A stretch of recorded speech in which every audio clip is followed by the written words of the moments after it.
और उसके बाद हम मूव करेंगे जो हमारा कंपाइलर है पिक 18 के रेफरेंस से, उसके स्पेसिफिक कुछ चीजें वो बता देंगे और फिर हमारी जो हार्डकोर कंट्रोलर की प्रोग्रामिंग है वो शुरू हो जाएगी। तो उसमें अब जौन सा लास्ट लेक्चर में हमने क्या डिस्कस किया था, एक तो अरेज को किया था, दूसरा पॉइंटर्स किए थे और फिर हम देखा था कि पैरामीटर पासिंग कैसे होती है, अक्रॉस द फंक्शंस कैसे होती है और अरेज को कैसे पास कर रहे होते हैं। अरे पंखा थोड़ा आहिस्ता हो रहा है पिछले वाले ना, बंद चाहे ना करें लेकिन आहिस्ता करने, मुझे खुद अपने एको आ रही है, बंद चाहे ना करें आहिस्ता कर ले, आहिस्ता कर ले। तो अब दो चीजें हैं जो कि हम देख रहे होंगे इस कंट्रोलर की प्रोग्रामिंग करते हुए, जो कि अभी हम उनको एड्रेस नहीं कर पाए थे, वो देख लेते हैं। स्ट्रक्चर्स के बारे में तो आपको क्विकली एक बता दिया था लास्ट वीक का जो फर्स्ट लेक्चर था उसमें बताया था। स्ट्रक्चर्स क्या होते हैं, कैसे डिफाइन कर रहे होते हैं स्ट्रक्चर्स को, स्ट्रक्ट लिख दूं और उसके बाद उस स्ट्रक्ट का नाम लिख दूं क्या, मसलन स्ट्रक्ट का नाम है स्टूडेंट, तो इसमें हम डाल सकते हैं कि एंड उसकी अनसाइंड एंड उसकी आईडी क्या है, ऐसा ही है, और उसका नेम क्या है।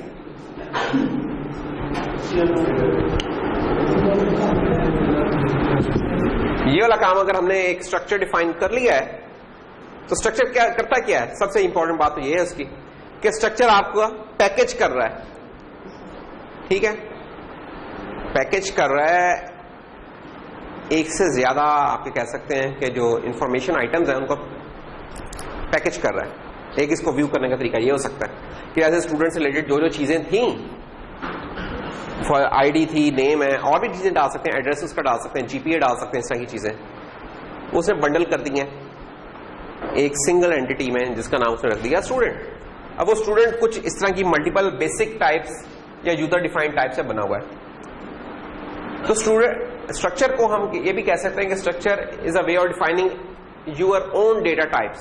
ये किस्म की डेटा टाइप बन गई है ना स्टूडेंट। अब देखें स्टूडेंट को जब हमने इनके वेरिएबल्स बनाने होंगे तो हम लिखेंगे स्टूडेंट फॉर एग्जाम्पल हमीद। अब ये वैसे ही है जैसे हम इंट ए लिख रहे थे, ठीक है, इसका यूज बिल्कुल वैसा ही है इस स्ट्रक्चर को यूज करने का। तो ऐसा ही है कि जैसे आपने अपनी कस्टम डेटा टाइप बना ली अपने रिक्वायरमेंट के हिसाब से, तो ये स्ट्रक्चर बनाने का होगा तरीका। अगर मैं आपसे पूछूं फॉर एग्जांपल कि स्टूडेंट जो है बना हुआ स्ट्रक्चर, इसका साइज क्या होगा तो बता सकते हैं?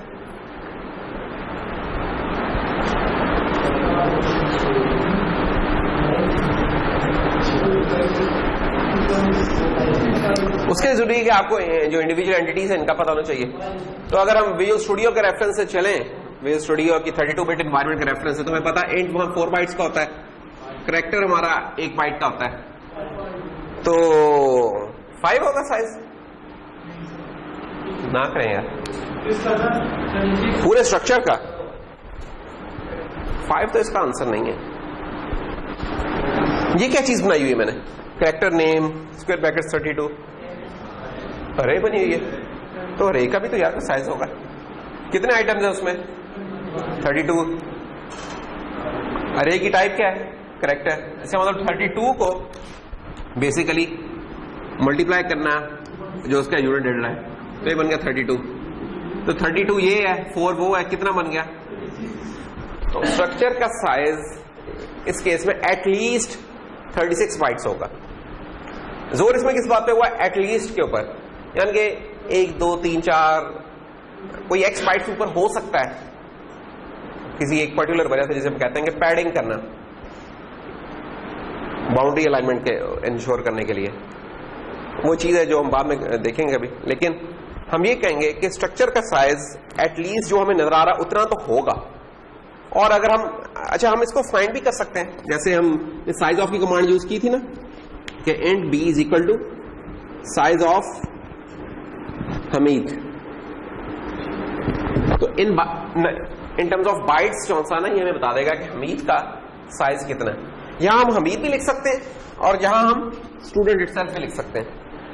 इन आइदर केस ये हमें सेम साइज बता रहा होगा, साइज क्या इसका, ठीक है।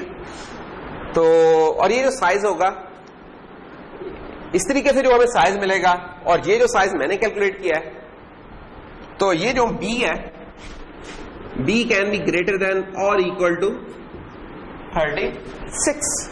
ये एक पॉसिबिलिटी हो सकती है, ओके। लेकिन बहरहाल हम मिनिमम साइज तो बता ही सकते हैं।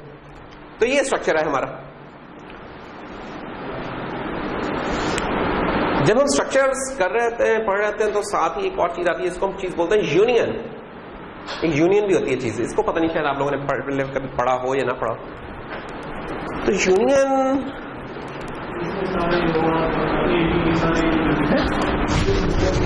लेट्स से कि अगर मैं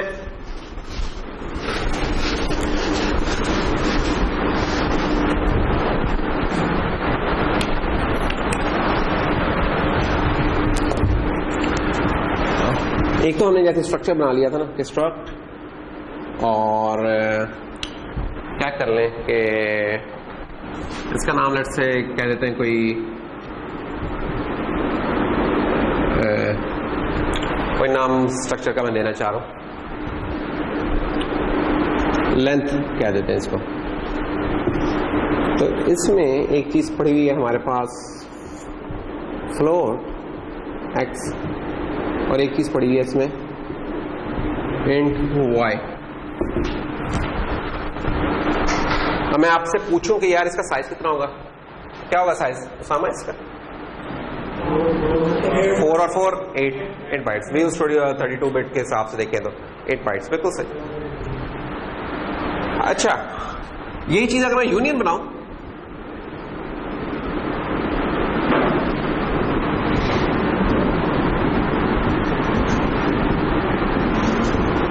यूनियन के केस में इसका साइज कौन सा होगा ना, वो होगा जो भी इसमें लार्जेस्ट आइटम मौजूद है ना उसके साइज के बराबर। यूनियन के केस में ये होता है। अब यहां दोनों चीजों का साइज 4 है, तो ये लार्ज जो भी साइज बनता है उसके बराबर होगा। दूसरे शब्दों में यहां इसका साइज है, इस यूनियन का साइज है 4, इधर इसका साइज है 8। तो यूनियन क्या करता है? यूनियन बेसिकली ना इस केस में क्या हुआ, अगर इसका ये बड़े अच्छे तरीके से क्लियर हो रहा है, अगर हम इसका मेमोरी मैप बना लें, अगर मैं स्ट्रक्चर का मेमोरी मैप बनाऊं तो स्ट्रक्चर क्या करता है, बेसिकली ये रिकॉर्ड सा एक मेमोरी में क्रिएट कर देता है। ऑर्डर जो चीज सबसे पहले डिफाइन की हुई है आपने, सबसे पहले मेमोरी में वो आ गई, उसके बाद अगली आ गई। ये आपका फ्लोट एक्स था, ये वाई आ गया। अगर ये लेट से 100 से शुरू हो रहा था तो ये 104 है, ये 108, ये इतना, इसका साइज कितना बन गया 8। इस तरीके से बना। इन दोनों चीजों में हम इंडिपेंडेंट आइटम्स रख सकते हैं, कोई हमें रोक नहीं रहा। फॉर एग्जाम्पल अगर मैं एक लेंथ कर लूं और लेंथ में कह दूं कि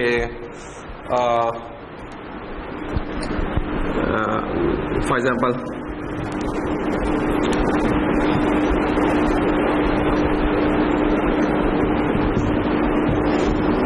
अली हाइट, अली की हाइट कितनी है, ये एक है। तो अली हाइट में मैं कह दूं कि यार अली की हाइट कौन सी है, उसमें वाई या जो फुट पे है उसकी हाइट है लेट्स से 5 फुट, 5 फीट है। और उसकी अगर मजीद डिटेल में जाएं अली हाइट की, इंचेस जो उनसे हैं उसके बेसिकली 2000 लेट्स से 6.5, तो 5 फुट 5 फीट 6.5 इंचेस जो उनसे हैं ये। तो इधर क्या पड़ा होगा, इधर 5 पड़ा होगा, इधर 6.5। अच्छा, यूनियन के केस में जरा डिफरेंट है। यूनियन के केस में अगर हम इसका मेमोरी मैप बनाए तो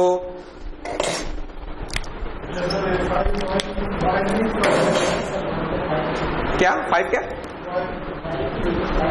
मैंने y की 5 लिखी है, ओह सॉरी, y हमारा, हाँ बिल्कुल ठीक, ये ठीक है। अच्छा, अगर यही यूनियन के केस में हम इसको इस्तेमाल करें, ये लेंथ, अगर इसको मैं लेंथ s कहता हूं तो लेंथ s, और इसको लेंथ u कह लूं, तो लेंथ u में अगर मैं एक वेरिएबल बना लूं, आप जस्ट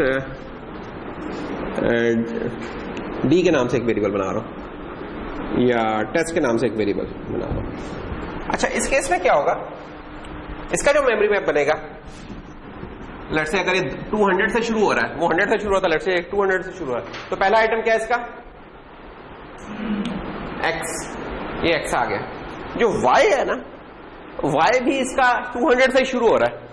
दूसरे लफ्जों में सेम स्टार्टिंग एड्रेस से ही शुरू हो रहे हैं और कहां तक जाएंगे, जहां तक उनकी इंडिविजुअल लेंथ है, क्योंकि दोनों की लेंथ 4 है, तो x भी यहां से शुरू होकर यहां तक जा रहा है, y भी यहां से शुरू होकर यहां तक ही आ रहा है, क्योंकि एक ही लोकेशन के ऊपर दोनों चीजों के हमने नाम दे दिए। ऐसे ही है कि एक ही जगह को हमने ना 2 नाम दे दिए, उसी जगह में हम अपना फ्लोट वाला भी वेरिएबल स्टोर करना चाह रहे हैं, उसी जगह में हम इंटीजर वाला भी। अब दो चीजें इकट्ठी तो एट अ टाइम नहीं हो सकती, तो कोई एक चीज स्टोर होगी इसमें, या इंटीजर के तौर पर वो बिहेव करेगा या वो फ्लोट के तौर पर बिहेव करेगा, कोई एक काम। क्यों? क्योंकि लोकेशन एक है। तो यूनियन का ये फायदा है कह ले कि इसे उन जगहों पे इस्तेमाल करते हैं कि जहां आप ना चीजें मुख्तलिफ एलियाज ले सकती हैं, मुख्तलिफ नेम ले सकती हैं या मुख्तलिफ टाइप्स ले सकती हैं, तो वो एक ही लोकेशन को शेयर करेंगी मेमोरी को और इस्तेमाल कर ले। तो इस केस में इसका साइज 4 बनेगा। ठीक है, तो ये यूनियन है हमारी। तो यूनियन को हम अब कैसे बिहेव करेगी ये यूनियन, अगर मैं टेस्ट डॉट एक्स कर दूंगा इक्वल टू 4.5, ये फ्लोट में मैंने डाल दिया इसको। अब ये फ्लोट के तौर पे एक्ट कर रहा होगा। अगर मैं इसका इंटीजर के तौर पे रीड करूंगा ना इसे, तो ये वहां मुझे 4 के तौर पर रीड नहीं होगा, वो कुछ और ही चीज रीड होगी। ठीक है, शायद इस फ्लोट की कोई इंटीजर इक्विवेलेंट रीड हो रहेगा, जो भी कह ले। लेकिन बहरहाल कहने के बाद टेस्ट डॉट एक्स में अब 4.5 पड़ा हुआ है। अब इसे मैंने यूज करना, मैंने टेस्ट डॉट एक्स करके करना, टेस्ट डॉट वाई करके यूज नहीं करना। क्यों? क्योंकि मैंने अब इसको कैसे इस्तेमाल कर रहा हूं, इसको एज ए फ्लोट इस्तेमाल कर रहा हूं, इस यूनियन को। तो ये यूनियन का है। तो स्ट्रक्चर और यूनियन में बेसिकली फर्क क्या हो जाता है, स्ट्रक्चर में जो भी आइटम्स होते हैं वो सारे आइटम्स इंडिपेंडेंट अपनी जगह लेते हैं, स्टोरी लेते हैं, और टोटल उनका जो साइज होता है उन सबको सम अप कर लेते बनता है। यूनियन के केस में जो लार्जेस्ट आइटम होता है बेसिकली वो यूनियन का साइज डिफाइन करता है। ठीक है, उससे ज्यादा नहीं हो सकता। यहां हर कोई अलग अलग मेमोरी लोकेशन पे आ रहा है, यहां एक ही जगह से स्टार्ट हो रहे हैं, एक ही स्टार्टिंग एड्रेस सेम है, सिर्फ फिर जितनी वो इंडिविजुअल आइटम्स की लेंथ है उतने जा सकते हैं। अब ये क्योंकि यहां तो इन दोनों के लेंथ सेम थी, तो इसलिए मैं वो फर्क अच्छे तरीके से नहीं समझ आएगा।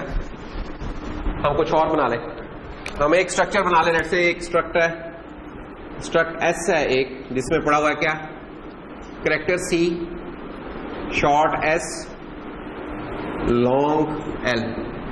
अब ये पड़ा हुआ। अब इस स्ट्रक्चर की लेंथ कितनी होगी जब हम इसे इस्तेमाल करें, इसका कोई वेरिएबल बना लेंगे, लेट्स से इस वेरिएबल बना लिया मैंने ए, तो क्या लेंथ है इसकी, एट लीस्ट इसकी लेंथ 4 + 2 + 1 7 बाइट्स तो है इसकी लेंथ। अच्छा, अगर यही चीज मैं इसको अब यूनियन में ले जाऊं, अगर इसको मैं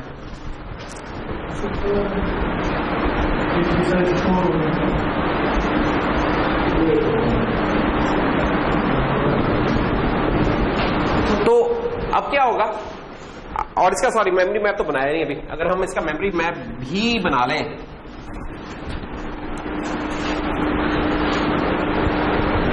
तो एज्यूमिंग कि मैं इसमें पैडिंग नहीं हो रही, मैं एजम्पशन के साथ चल रहा हूं, तो अगर ये 100 से शुरू हो रहा है तो 101 के ऊपर जनाब आपका आ गया शॉर्ट आ गया, और 103 के ऊपर आपके लॉन्ग आ गया, और 107 से अगली जगह आपकी अवेलेबल है। तो ये टोटल 7 बाइट्स आपके इस एस को चाहिए, ये जो वेरिएबल ए बनाया इसको चाहिए। ठीक है, यूनियन के केस में ये हो रहा है कि जो पहले करैक्टर साहब बनाए हमने, ये 200 से शुरू हुए, ये करैक्टर यहां आके खत्म हो गया। अच्छा, जो शॉर्ट बनाया, शॉर्ट भी यहीं से शुरू हो रहा है लेकिन यहां तक चल रहा है, और जो लॉन्ग बनाया वो भी यहां से शुरू हो रहा है और यहां तक आ रहा है। तो अब क्या है, अगर मैं u.c लिखूंगा तो इसका मतलब मैं उसका सिर्फ एक करैक्टर इस्तेमाल कर रहा हूं, बाकी चीजों को यूज नहीं कर रहा। और मैं जब u.s करूंगा तो उसकी मैं 2 बाइट्स इस्तेमाल कर रहा हूं, जब मैं u.l करूंगा तो इसका मतलब मैं उसकी चारों की चारों बाइट्स इस्तेमाल कर रहा हूं। अब इंपॉर्टेंट बात यह है कि जब आपने एक चीज के तौर पे यूज कर ली तो उसके दूसरे आइटम को यूज करते हुए ख्याल रखें। क्यों? क्योंकि अगर ये वाला काम किया है कि u dot C is equal to W, ये मैंने लिख दिया लेट से, और उसके बाद मैंने लिख दिया u dot S is equal to 2317। अब कोई मुझे कहेगा यार आप इस तरह करेंगे प्रिंट एफ करवा दें, क्या वाला u डॉट सी, तो मुझे w नहीं मिलेगा वहां। क्यों? क्योंकि w लिखा गया था इस जगह के ऊपर, और अगली ही लाइन में आपने इस जगह के ऊपर आगे लिखवा दिया 2317, तो ये उड़ चुका है। अब इस जगह पर 2317 पड़ा है। अब जब आप इस चीज को u डॉट सी के तौर पर रीड करेंगे तो w नहीं मिलेगा, वो आपको ये जो चीज लिखी है इसकी लोअर बाइट मिल जाएगी। ठीक है, most probably little endian system में आपको इसकी लोअर बाइट मिल जाएगी। और अगर u डॉट एल की है तो आपको उस लॉन्ग की उन 4 बाइट्स की जो पहली बाइट है वो वाली मिल जाएगी। ठीक है, तो यूनियन ये चीज होती है। तो यूनियन का हमें देखेंगे यूज आएगा। आपके जो कुछ हेडर फाइल्स में जो पोर्ट्स वगैरह रिलेटेड काम है वो यूनियंस में उन्होंने डिफाइन किए हैं, तो जब वो आएंगे तो फिर हमने अलॉन्ग द वे देख लेंगे क्या होगा। ठीक है,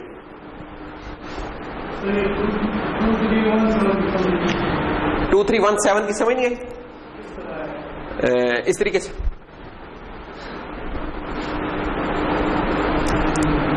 नहीं, इस तरीके से ही है वाकई, यही वाले तरीके से है। नहीं वैसे नहीं, मैंने लिखा है यार, वैल्यू डाली है इसके अंदर, ये डाल सकते हैं ना। देखो इनमें से मैं किसी को भी डाल सकता हूं। की पॉइंट क्या है, एक ही जगह के ऊपर सारी वैल्यूज लिखी जा रही हैं।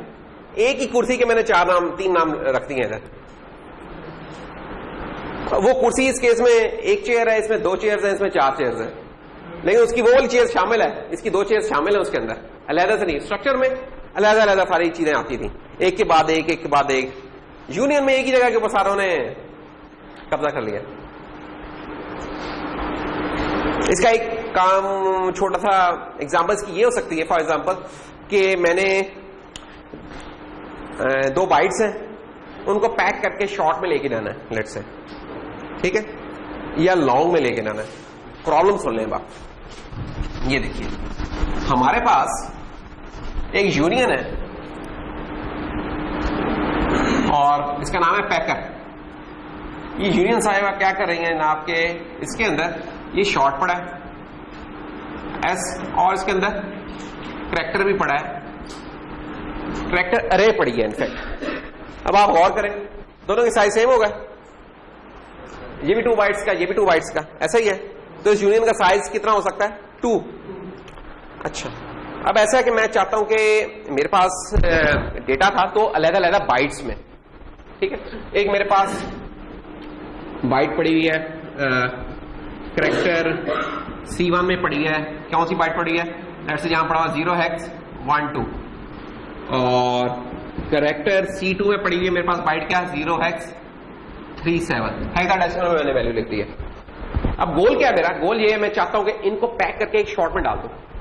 तो इसको एक डालने का तरीका क्या होता है, जो हमने बिट ऑपरेशंस पढ़े थे पहले लास्ट वीक, वो क्या थे कि यार शिफ्ट कराओ और करो, पैक कर देंगे। पैक करने से क्या मुराद है?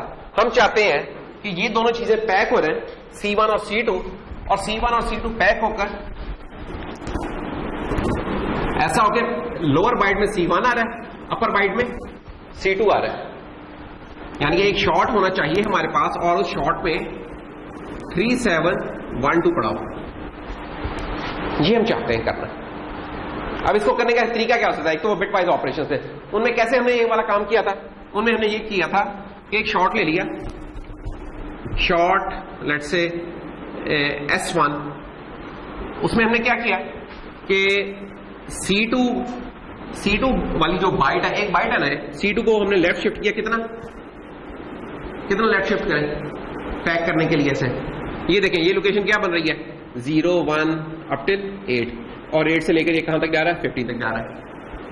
अब हमारे पास जो C1 है वो भी 0 से 7 तक पड़ा हुआ है, C2 है वो भी 0 से 7 तक पड़ा हुआ है। हमने अब इनको ऐसे ऑपरेट करना है कि C1 नीचे आ रहा है, C2 ऊपर आ रहा है। ये कहां जरूरत पड़ सकती है? हो सकता है कि आपने ना कोई एक शॉर्ट की अरे बनाई है और उसको सीरियली ट्रांसमिट करना हो, लेट से वाईफाई पे या कहीं और, तो वहां शायद आपको ये वाला शॉर्ट तोड़ना पड़े करैक्टर्स में। या डेटा रिसीव हुआ, करेक्टर करके रिसीव हुआ और आपने उसे दोबारा जोड़ के शॉर्ट बनाना हो या लॉन्ग बनाना हो या कुछ और बनाना हो, तब आपको इस तरह का काम करना पड़ेगा। अब हमें क्या करें, ये दोनों एक एक बाइट में पढ़े। अब हम C1 को अगर शिफ्ट लेफ्ट बाय C2 को लेफ्ट शिफ्ट लेफ्ट बाय 8 कर दें अगर, तो क्या होगा, इसको अगर शिफ्ट लेफ्ट बाय 8 करें तो ये चीज पूरी की पूरी मूव होके इस जगह पे आ जाएगी। ऐसा ही है अगर हम इसे शिफ्ट लेफ्ट बाय 8 करते हैं। दूसरा काम हमें क्या करना पड़ेगा कि इसको और कर दें, किसके साथ, C1 के साथ, फिर काम हो जाएगा हमारा। तो ये देखिए हमने ये करना है कि C2 को ना टाइप कास्ट किया शॉर्ट में,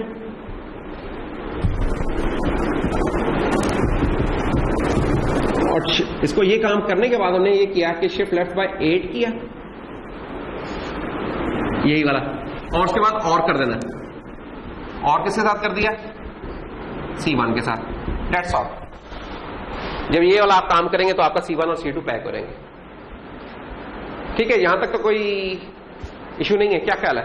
सिंपल हमने शिफ्ट लेफ्ट किया और ऑरिंग का काम किया कि नीचे वाली जो नीचे बाइट थी जो सी, इसको 8 का जब शिफ्ट लेफ्ट किया तो पूरी की पूरी 8 से 15 तक चली गई, और अब इस चीज को इसके साथ जोड़ना था तो कैसे जोड़ा, और करके जोड़ लिया हमने।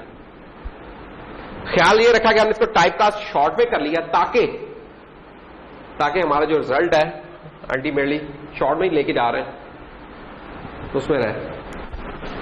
अच्छा, अब इसका अगर रिवर्स काम करना है कि यार ये जो शॉर्ट में हमारे पास चीज आ गई है, S1 के अंदर ये चीज आ गई है, इसको दोबारा ट्रांसमिट कब हमने इसको करना है और कैरेक्टर बाय कैरेक्टर करना है, तो हमें इसे कैरेक्टर्स में तोड़ना पड़ेगा। तो अब कोई हमें कहता है यार इस S1 को जरा तोड़ लें 2 कैरेक्टर्स में, तो कैसे तोड़ने का क्या तरीका होगा? तो एक वेरिएबल हम बना लेते हैं कैरेक्टर X1, उसे क्या करेंगे, S1 को लेके एंड कर देंगे किसके साथ, 0xFF के साथ। 0xFF के साथ एंड करना क्या होता है, वो ये ऐसा होगा कि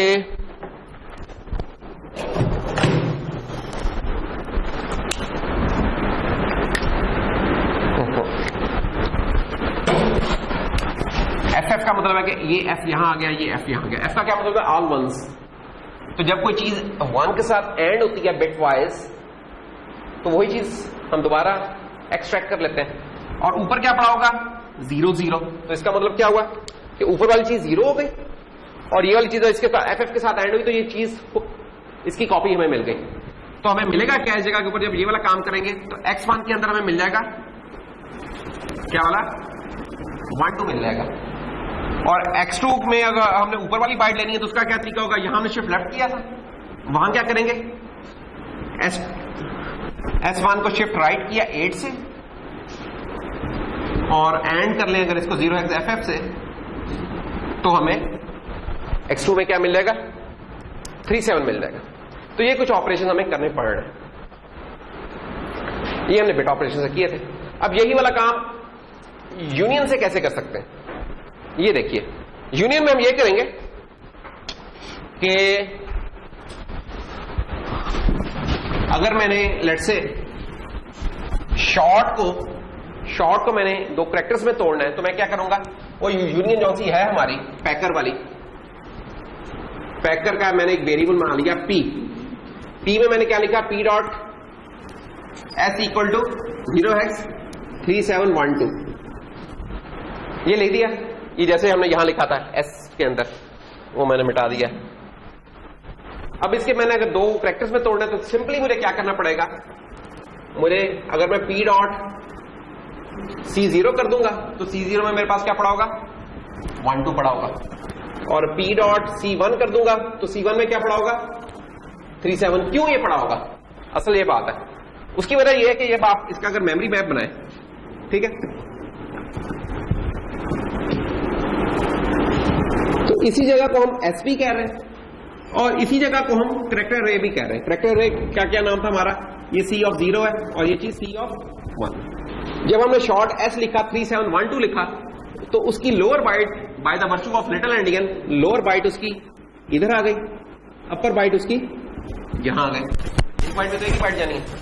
जब हम इसे अब ये क्या, इसी अगर हम गौर करें तो इसी पहली बाइट को हम C0 भी कह रहे हैं, अगली बाइट को C1 भी कह रहे हैं। तो इसलिए जब मैं P डॉट C0 लिखूंगा तो मुझे इसकी लोअर बाइट मिल जाएगी, p.c1 लिखूंगा तो अपर बाइट मिल। अब मुझे कोई ऑपरेशन करना पड़ा, सिंपल मेमोरी मैनिपुलेशन हो गया ये। अगर हम देखें कोई मुझे लेफ्ट शिफ्ट लेफ्ट और कुछ नहीं करनी पड़ी।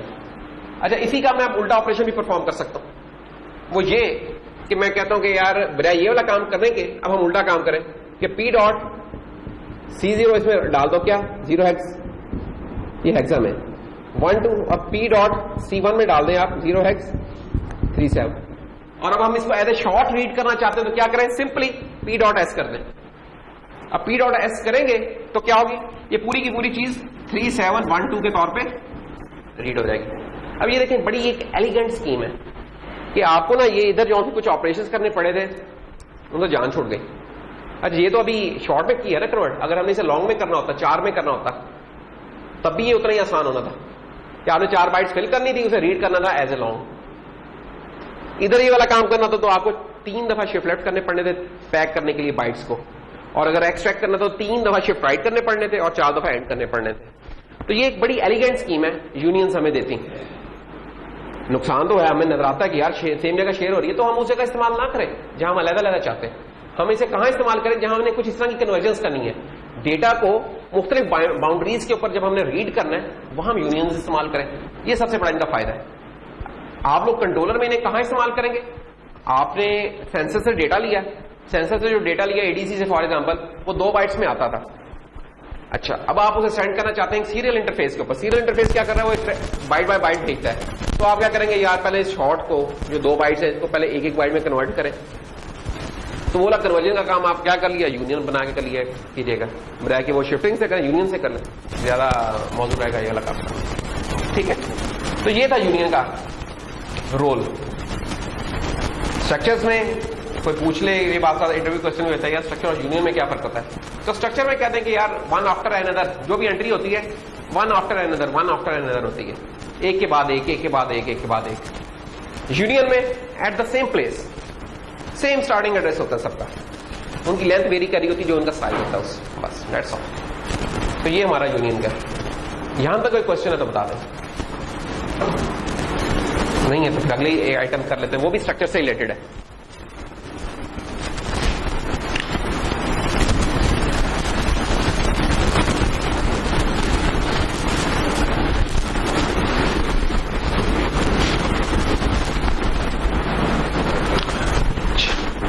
अगला आइटम है हमारा bit fields. Bit fields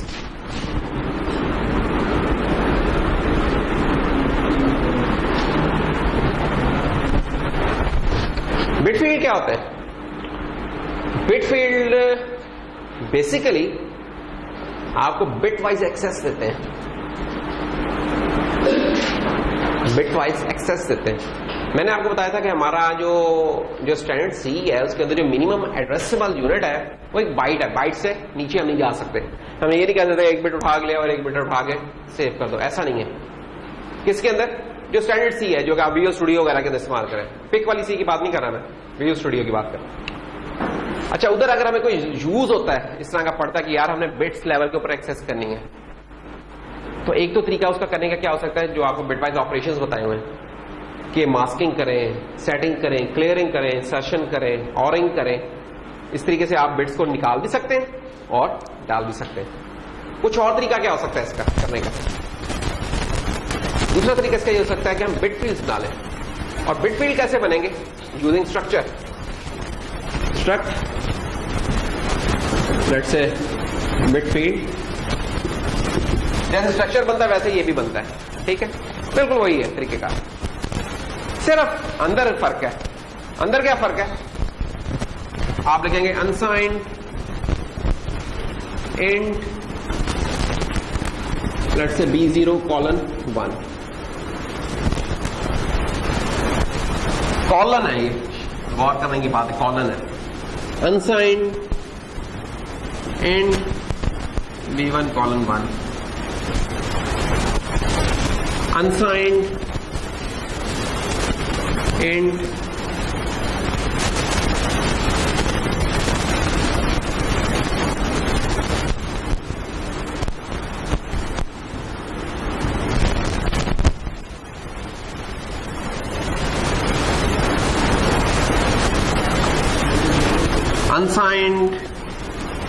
int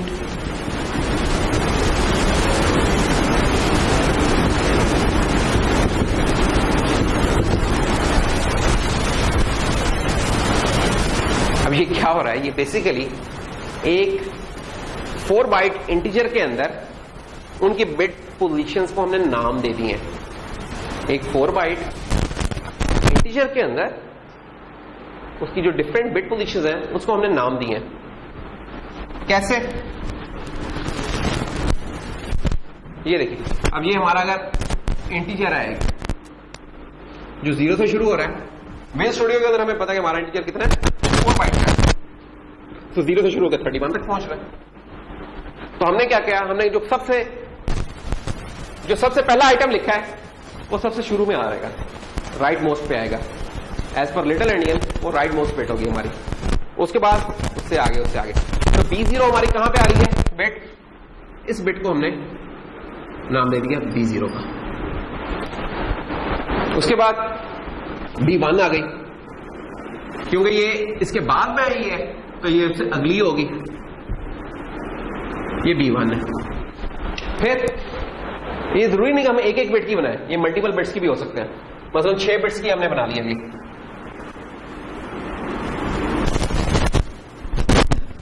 इसका क्या नाम हमने रखा, B22। इसका साइज कितना है जी, 6। इसका कितना है, 1। इसका कितना है, 1। उसे ऊपर हमने कुछ डिफाइन नहीं किया, जस्ट खाली है, नहीं सॉरी डिफाइन तो किया है, B8 to 31। ये यहां से लेकर यहां तक इसका नाम है, 24 बिट्स का। अब गौर करने की क्या बात है, हम यहां बिट लेवल के ऊपर खेल रहे हैं।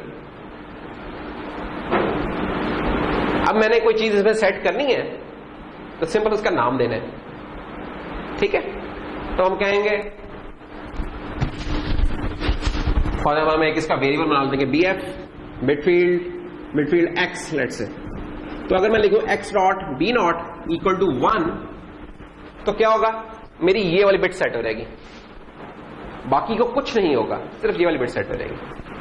अगर मैं लिखूं X dot B2 to 7 equal to 13,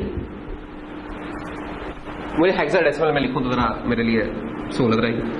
तो अगर मैं ये लिख दूं B2 to 7 लेट्स से 7 या 1F, तो क्या होगा, इस जगह के ऊपर 1F लिखा रहेगा, सिर्फ उस जगह के ऊपर। नीचे वाली को कोई नहीं मसला पड़ा, ऊपर वाली को कोई नहीं पड़ा, वो वाली जगह को।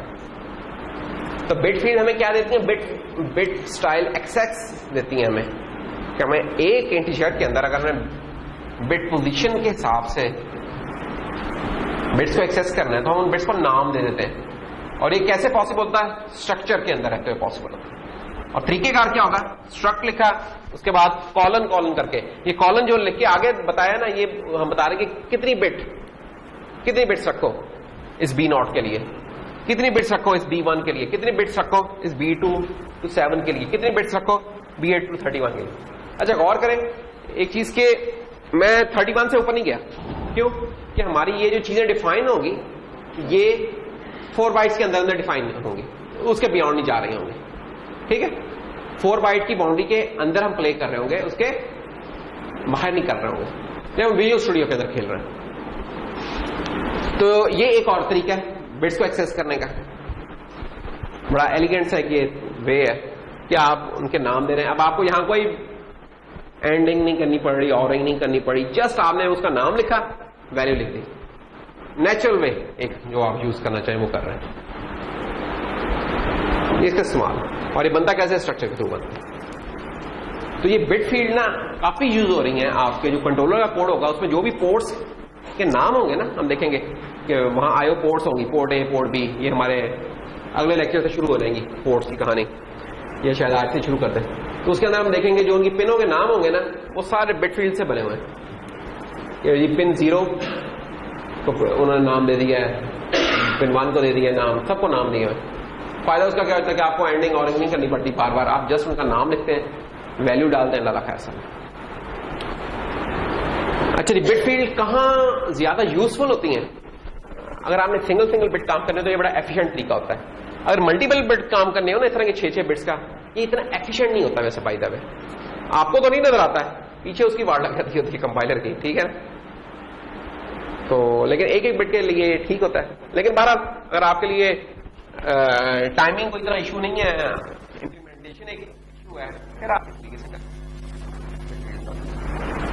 तो ये था हमारा, कह लेंगे कि आज की 2 चीजें जो हमारी डिस्कशन में रह गई थी, उसमें एक चीज और भी रहती है वैसे,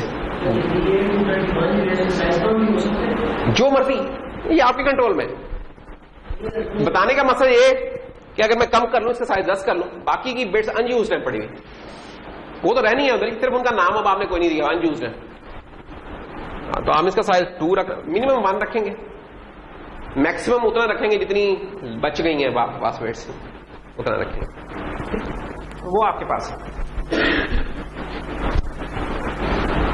नॉर्मली जो नेटिव होता है ना इंटीजर का, कह लें कि साइज उतनी बाउंड्री के अंदर ये बिट फील्ड डिफाइन हो रहा होता है। तो नेटिव साइज अगर विजुअल स्टूडियो में 4 बाइट्स है तो 4 बाइट्स की बाउंड्री के अंदर ही खेल रहा है, कहीं 2 बाइट्स है तो 2 बाइट्स में खेलेगा। 1 बाइट है, जैसे पिक के अंदर 1 बाइट है, 1 बाइट के अंदर बिट फील्ड होता है, 1 बाइट से बियॉन्ड नहीं जाता होता वहां, एक फर्क है, ठीक है ना। तो ये हमारी यूनियन भी हो गई, ये बड़ी इंपॉर्टेंट चीज है जो कि यूज होती है। बिट फील्ड ये भी बड़ी इंपॉर्टेंट चीज यूज होती है। अरे यूनियन हमें C++ में भी मिलती है by the way, bit field भी हमें C++ में भी मिलते हैं। आप लोगों ने कम इस्तेमाल किए, क्यों? क्योंकि आप लोगों ने ना अभी तक बिट पैकिंग और इस तरह के काम नहीं किए। जब कभी आप करेंगे, फॉर एग्जाम्पल आप नेटवर्क प्रोग्रामिंग का कोर्स पढ़ते हैं जिसमें आपने प्रोटोकॉल हेडर्स बनाने हैं, जहां एक बिट इंपॉर्टेंट है, जाया नहीं करना चाहते आप, वहां पर आके यूज हो सकता है इसका। फॉर एग्जाम्पल एक एग्जाम्पल चले कर लेते हैं, मेरा क्विकली निकालने के। इनम्स तो पता ही है ना आपको कि इनम्स क्या होते हैं? इनम्स पता है ना क्या होता है? इंटीजर्स को उन्होंने नाम दिया होता है। जब हम किसी चीज को नाम दे देते हैं ना, तो वो हमारे लिए ज्यादा इजी होते है कंप्रीहेंड करना है। मैं किसी को कहूं यार 23 क्या है आज, 23 is just an abstract number, लेकिन जब मैं कहूंगा 23 इज हसीब का है, तो अब आप लोगों को सोचना नहीं पड़ा, आप लोग भी जानते हैं हसीब ये है, हसीब वो है। 23 अच्छा, जो उसके यार दोस्त उन्हें तो पता होगा, बाकी को शायद ना पता। तो it's human way to talk to. तो जब हम इस तरह इंटीजर्स को भी जब इस तरह नाम दे देंगे ना, इंटीजर कॉन्स्टेंट्स को, तो ज्यादा एक तो प्रोग्राम हमारा रीडेबल हो जाता है उसमें, और एरर के चांसेस कम हो जाते हैं। इनम का बनाने का तरीकेकार क्या होता है? इनम होता है कि इनम लिखा आपने,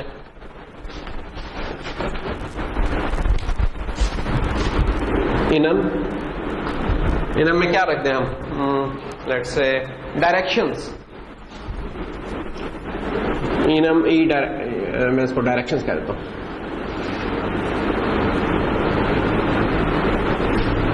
क्या क्या डायरेक्शंस है हमारी? फॉर एग्जांपल अगर हम सिंप्लीफाइड उसमें रहे, फॉर डायरेक्शंस में नॉर्थ, साउथ, ईस्ट, वेस्ट, ऐसे ही होता है जी।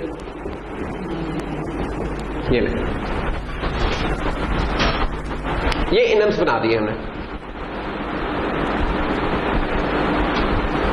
अब ये नॉर्थ साउथ, ये जरा देखें ये किससे मिलता था तरीके का? जैसे अरेज में नहीं डालते थे कॉमा सेपरेटेड होते थे एंटिटीज, इस तरह ये भी कॉमा सेपरेटेड। लेकिन ये स्ट्रिंग्स भी नहीं है, इनको इन्वर्टेड कॉमास में नहीं मैंने लिखा, ये स्ट्रिंग्स नहीं है, ये इंटीजर्स है। बिहाइंड द सीन ये इंटीजर्स है। वो कैसे? अगर मैं इनको प्रिंट करूं ना स्क्रीन पे, तो मैं इनकी जो इक्विवेलेंट नंबर वैल्यू है वो मिलेगी। अच्छा, वो नंबर वैल्यू क्या होती है? अगर मैंने कुछ मेंशन नहीं किया तो जो स्टार्टिंग वैल्यू है वो 0 होती है, ठीक है? यानी कि ये जो चीज है दैट विल बी 0, और उसके बाद जो अगले आने वाली चीजें वो एक एक इंक्रीमेंट होती चली जाती हैं। तो इसका क्या हो रहेगा? 1 2 3। आप कहते नहीं जी मैंने 0 1 2 3 नहीं रखना, मैंने तो 100 लिखना है। फॉर एग्जाम्पल 100 करते, फिर आपको बताना पड़ेगा ये लो जी 100। जैसे ही आप ये काम करेंगे, अब बाद में आने वालों का क्या रूल था? वो पिछले से 1 ऊपर होंगे, तो ये वाला इससे 1 ऊपर होगा, जो भी पिछली वैल्यू है उससे ये 1 ऊपर होगा। तो अब ये क्या हो जाएगा 100, 101, 102, 103। अच्छा आप कहते हैं यार मैंने इसका 100 और 10 मैंने हर किसी का डिफरेंट रखना है जी, चले जी आप इस तरह कर लें 200, 300, 4 लेट्स से। अब इनकी जो जो वैल्यू लिखी है वो हो जाएंगी वैल्यूज। तो आपके पास चॉइस है, अगर आपने एक्सप्लिसिटली बतानी है कोई वैल्यू बता दें, नहीं तो ऑटोमेटिकली वो खुद दे देगा। जिसकी छोड़ेंगे आप वैल्यू बीच में से, आपने जिसकी छोड़ी वैल्यू उसकी उसने ऑटोमेटिकली दे देनी है। किस तरह? उसे पिछला देखेगा क्या है 200 है, एक आप ऊपर कर लेगा 201 बनाएगा। ये तरीकेकार है इसका, ये डायरेक्शन है। से अब अपने कोड में मैं कहूं कि यार अगर डायरेक्शन मेरी इक्वल टू 1 है तो 1 क्या मतलब क्या है? अब 1 कोई सेंस नहीं ना बनाता। अब अगर वही मैं जरा यहां वाले हिसाब से चल पड़ू कि यार हमने एक कोड लिखा है, वेरिएबल एक बना लिया कि डायरेक्शंस डी हमने कह दिया, और डी में हमने क्या डाल दिया? डी में बल्कि हमने डाल दिया D is equal to east. अब क्या होगा, अगर आप जाके देखेंगे ना डिबगर में या इसको स्क्रीन के ऊपर प्रिंट करवाएंगे तो डी क्या वैल्यू प्रिंट करेगा आपका? ईस्ट नहीं, ईस्ट के इक्विवेलेंट जो कोड है, और वो कोड क्या है? कुछ नहीं लिखा तो 0 से शुरू हो रहा है, 0 1 2 2 प्रिंट हो जाएगा। ठीक है, अब आप कहते हो कि यार if D equal to west, कि अगर डायरेक्शन वेस्ट की है तो क्या करो, लेट्स से कुछ प्रिंट करवा देते हैं हम, प्रिंट एफ गो होम, कि यार अगर वेस्ट की डायरेक्शन तो गो होम चले जाओ, एल्स इफ डी अगर मेरा वेस्ट है, नहीं वेस्ट फिर आ गया, लेस से नॉर्थ है तो कोई और काम हो रहा है। अब ये देखो ये कोड ना ज्यादा इंग्लिश लिखी हुई नजर आ रही है, ज्यादा इंग्लिश लिखी हुई नजर आ रही है, इसका मतलब ज्यादा रीडेबल है ये वाला कोड। अगर यहीं अब देखो ना, इससे पता चला कि डायरेक्शंस हैं, अगर डायरेक्शन यार वेस्ट की है तो घर चले जाओ, अगर यार डायरेक्शन ईस्ट की है तो स्कूल चले जाओ, अगर डायरेक्शन साउथ की है तो ग्राउंड में चले जाओ। इस तरह लेट्स से एक हम डमी का एक कोड बना लें। अब इसको इसी का इक्विवेलेंट कोड देखो, अगर हमने इनम्स नहीं बनाए होते तो क्या होना था? हमने फिर कहना था कि int D equal to 2 if D is equal to 3 printf go home, else if D equal to 0 printf. अब आपके सामने अब एक ये कोड है और एक ये कोड है। इस कोड के बारे में कुछ नाम ही बताऊं तो कुछ आपको आइडिया हो रहा है क्या? डायरेक्शंस की कोई बात हो रही है, तो नॉर्थ वेस्ट साउथ लिखी हुई उनका ये है, इधर तो कुछ पता नहीं चल रहा। जब तक मैं कमेंट्स नहीं लिखूंगा आपको तो नहीं पता चलेगा यार 0 से पता नहीं क्या कहना चाह रहे हैं, 1 से क्या कहना चाह रहे हैं, 2 से क्या कहना चाह रहे हैं, ऐसा ही है ना, तो पता नहीं चलेगा। लेकिन इनम ने हमें नेम दे दिया उन कॉन्स्टेंट्स को, इन कॉन्स्टेंट्स को ना नाम दे दिया। एक और तरीका भी हो सकता था, मैं इनको कॉन्स्टेंट बना लेता, लेकिन अगर सिमिलर क्लास के कॉन्स्टेंट्स बनाने तो तुम्हें यहां 4 कॉन्स्टेंट्स बनाने पड़ने थे, कॉन्स्टेंट से भी ये काम होना था, लेकिन 4 कॉन्स्टेंट मुझे एक्सप्रेसली बनाने पड़ने थे। यहां मैंने जस्ट इनम लिखा और ये चीजें लिखी, उसमें खुद ही नंबर्स डाल दिए। क्यों? क्योंकि मुझे उनके अंडरलाइन नंबर से कोई कंसर्न नहीं था, मुझे उनके फंक्शनैलिटी से कंसर्न था, जिसके ऊपर मैं अपनी फंक्शनैलिटी बेस कर रहा हूं। तो ये इनम से। अच्छा अब आप ये बताएं कि हमारी कितनी डायरेक्शंस यहां नजर आ रही? क्यों नहीं जनुआ जी, कितनी डायरेक्शंस है हमारी? 4। अब ये बताएं कि अगर मैं लिखूं JD continuous direction in JD, वैसे तो जेडी पंप्स भी होते हैं पता ना, ये मिसाइल मोटर वाले नहीं होते जेडी पंप्स, तो इन जेडी इक्वल टू हमने लिखा नॉर्थ।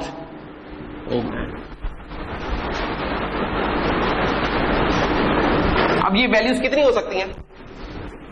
0 1 2 3, चार नंबर्स है ना, 4 तक जा रही है। कितनी बिट्स चाहिए इनको 4 को रिप्रेजेंट करने के लिए? 0 0 0 1 1 0 1 1, 2 बिट्स चाहिए। और लेकिन ये जेडी साहब जनाब पूरे का पूरा इंटीजर खा रहे हैं, 32 बिट का इंटीजर।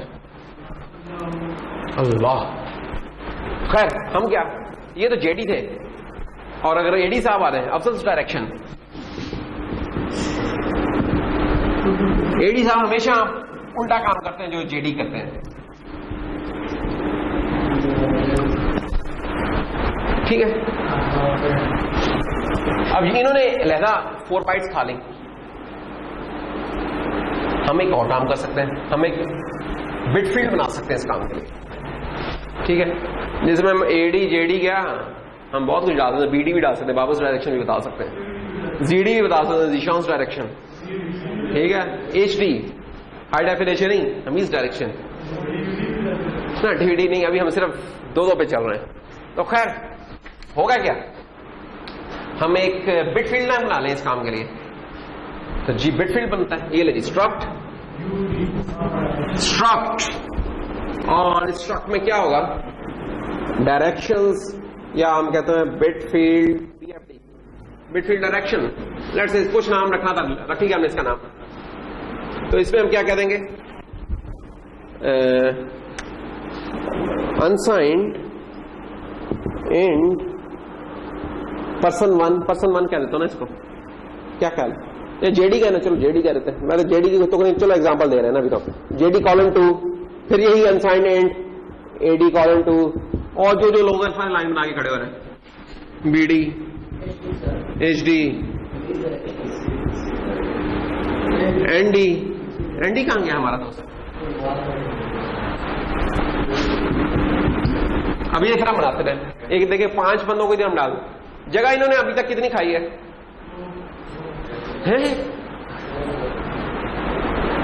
ये हमारा बिट फील्ड जो सा है, ये नेटिव एंड की जगह खा रहा होगा 4 बाइट्स, और अभी इसके अंदर मैं 16 इस तरह की डायरेक्शन डाल सकता हूं। क्यों? क्योंकि 2 बिट्स ले रहे हैं सारे, तो 16 के लिए क्या बनेगी 32, तब जाके 32 बिट्स पूरी की पूरी यूज होंगी। तो अब मैं क्या करूंगा, इस्तेमाल करना है इसको, मैं लिखूंगा BFD DIR डायरेक्शंस, और अब मैं लिखूंगा DIR.JD इक्वल टू वेस्ट, ये ले DIR direction of AD equal to east. अभी देखिए क्या मजेदार सा कोड होता जा रहा है, और ये जगह भी नहीं खा रहा, ये पूरी स्टोरेज जो DIR है इसने कुल ने 4 बाइट्स खानी है, और इस 16 बंदों का डेटा इकट्ठा कर लेगा। क्यों? इसने पैक कर दिया, हमें पता डायरेक्शन 2 से ज्यादा हो ही नहीं सकती, उनके कॉम्बिनेशन कितने मैंने 4, हमने कहा 2 बिट चाहिए ना, तो भाई तो 16 बंदों का हमने डेटा डाल दिया 4 बाइट्स के अंदर, ये कमाल है। वैसे हमने हमारा क्या होना था, अगर हम 16 इंट्स बनाते तो कितनी जगह लग रही थी, 16 into 4 64 बाइट्स, और अब हमारा सिर्फ 4 बाइट्स में काम हो जाएगा। ये फायदा है बिट फील्ड्स को यूज करने का। इनम्स भी हमने लगे हाथों बता ही दिए, आपको आते थे रिफ्रेशर करवा दिया इनम्स का हमने। ठीक है, तो ये बिट फील्ड आपके यूज हो रहे होंगे ठीक से इसके अंदर। AD, where are you heading? Heading south, heading north, okay, नहीं हेडिंग वेस्ट।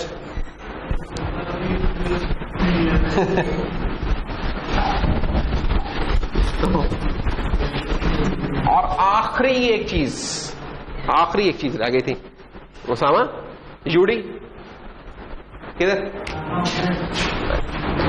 तो आखिरी एक चीज रह गई, वो है हमारे अरेज तो हमने कर ली थी,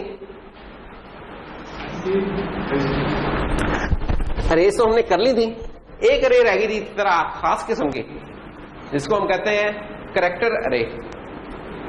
उसकी थोड़ी सी डायसेक्शन करनी है, और उसके साथ बस हमारा एक क्लोजिंग हो जाएगी, जो जनरलाइज डिस्कशन थी ना सी से रिलेटेड उसकी।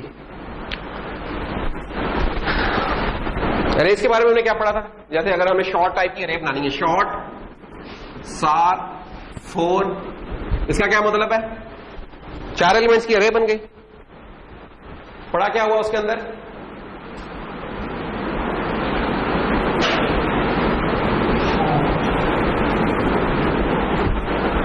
चार शॉर्ट्स पड़े हुए हैं। कुल जगह कितनी होगी रहीम इसकी?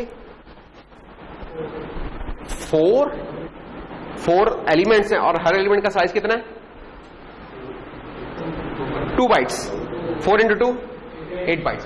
तो 8 बाइट्स की जगह खा रहे हैं, ठीक है ना, यही होती थी ना। और इसके अंदर अगर हमने लेट से वैल्यू भी डालनी है तो हम कह देंगे 2 7 -3 9, तो 2 7 -3 9, ये इस तरीके से आ जाएगी, ठीक है। ये शॉर्ट अरे है। जो स्पेशल टाइप की अरे हम डिस्कस करने जा रहे हैं, दैट इज कैरेक्टर अरे, जिसको उर्फे आम में हम स्ट्रिंग्स भी कहते हैं। सी की दुनिया में स्ट्रिंग सिर्फ कैरेक्टर अरे ही होती है, वो दूसरी स्ट्रिंग की क्लास नहीं होती, एग्जिस्ट करती। तो यहां कैरेक्टर ऐसी अरे जिसकी टाइप कैरेक्टर हो, वो वाली चीज सी स्ट्रिंग कहलाती है सी की दुनिया में। उसी के अंदर हम अपने आस्की कैरेक्टर्स डाल सकते हैं और कोई चीज नहीं है हमारे पास मौजूद जिसमें हम अपना नेमिंग वगैरह इस तरह के आस्की कैरेक्टर्स डाल सकें। बाकी तमाम चीजों में नंबर्स ही हम डाल रहे होंगे। तो वो कैसे बनेगी? हम लिखेंगे जैसे ये कैरेक्टर कार 4, इसमें भी डाल दें, यही वाली चीजें डालनी तो डाल दें। ये 2 7 -3। इसका साइज क्या होगा मुस्ताब? इसका साइज क्या होगा? 4। 4 एलिमेंट से हर एलिमेंट का साइज है 1। इसका मेमोरी मैप हो रहा है।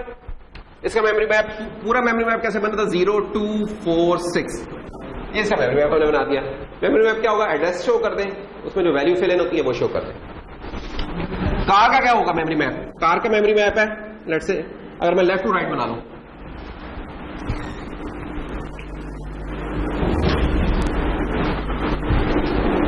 कार 0, कार 1, कार 2 और कार 3। और जब हम सिंपल कार लिखते हैं तो इसका क्या मतलब होता है? वो अरे का स्टार्टिंग एड्रेस होता है। ये याद रखने की एक बात थी। तो अब इधर क्या पड़ा हुआ है? 2 7 -3 और 9। तो ये चीजें हमने अपनी फिल इन कर दी हैं कार के अंदर। अब ये कैरेक्टर अरे का वो इस्तेमाल है जो कि इंटीजर्स की तरह का यूज होता है, ये वो हमने यूज किया है, ठीक है। लेकिन हम कैरेक्टर का इससे ज्यादा दूसरा यूज करेंगे आस्की कैरेक्टर्स को फिल इन करने के लिए। वो क्या इस्तेमाल होगा? वो इस तरीके से हो सकता है कि मैं ये वाली वैल्यूज लिखी हैं, कैरेक्टर डेटा टाइप मुझे अलाउ करती है कि मैं यहां कुछ और भी लिख सकता हूं। मसलन यहां मैं लिख सकता हूं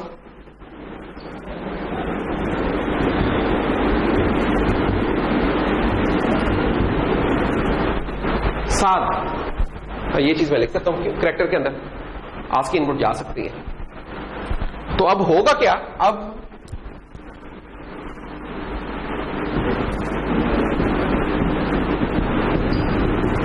ये लिखा हुआ होगा 7 इसके अंदर, ठीक है। Still this is a character अरे। इसे सी स्ट्रिंग हम कब कहेंगे? ये चीज सी स्ट्रिंग बन जाएगी जब हम इसके आखिरी एलिमेंट को 0 कर देंगे, नल कर देंगे, फिर ये सी स्ट्रिंग बन जाएगी। सी स्ट्रिंग क्या होती है? एक कैरेक्टर अरे हैविंग अ टर्मिनेटिंग 0, जिसमें टर्मिनेटिंग 0 हो। क्यों? तो 0 उसमें निशानी होती है कि स्ट्रिंग खत्म हो गई है। तो कैसे बनाए इसको? या तो इसका साइज में बढ़ा दूं या फिर डी को उड़ा दूं, ये वाला काम करना पड़ेगा। लेट्स से मैं डी को उड़ा देता हूं 0। नोट करें मैंने कैरेक्टर 0 नहीं लिखा, ये कैरेक्टर 0 नहीं है, ये कैरेक्टर्स है। ये इंपॉर्टेंट पॉइंट है, दीज आर द कैरेक्टर्स। अगर मैं यूं लिखूंगा तो ये कैरेक्टर 0 है। मैं एंड 0 की बात कर रहा हूं, नल की बात कर रहा हूं। जब ये वाला काम होगा तो इस जगह के ऊपर आ जाएगा 0। इसको कहते हैं टर्मिनेटिंग नल, टर्मिनेशन। जैसे ये टर्मिनेशन आई है ना, इससे एक बड़ी खूबसूरती ऐड हो गई है इसके अंदर। ये चीज, ये कैरेक्टर एज ए स्ट्रिंग अब ट्रीट करेगा अब आपका कंपाइलर इसको। जब आपने लेट से प्रिंट कराना है ना, अगर इस चीज को अगर मैंने प्रिंट कराना हो ना, अभी आपकी अगर प्रिंट ऐप से वाकफियत नहीं हुई है, अगर आप सी आउट की दुनिया में कंफर्टेबल है, सी आउट की मुझे एग्जाम्पल तो नहीं देनी चाहिए, लेकिन let say for the sake of example cout से आप लोग, अगर यहां मैं लिख देता सी आउट सार, तो क्या प्रिंट होना था उस्मान? यहां क्या प्रिंट होना? सी आउट सार अगर लिख देते हैं क्या चीज प्रिंट होती? एग्जैक्ट मुझे बताओ आंसर। मेमोरी मैप भी तुम्हारे पास गिवन है, वैल्यूज भी गिवन है, क्या चीज स्क्रीन पे प्रिंट होती? 2 सार का मतलब जानते हो क्या? सार का क्या मतलब है? सार क्या है? अरे का नाम है। अरे का नाम क्या होता है?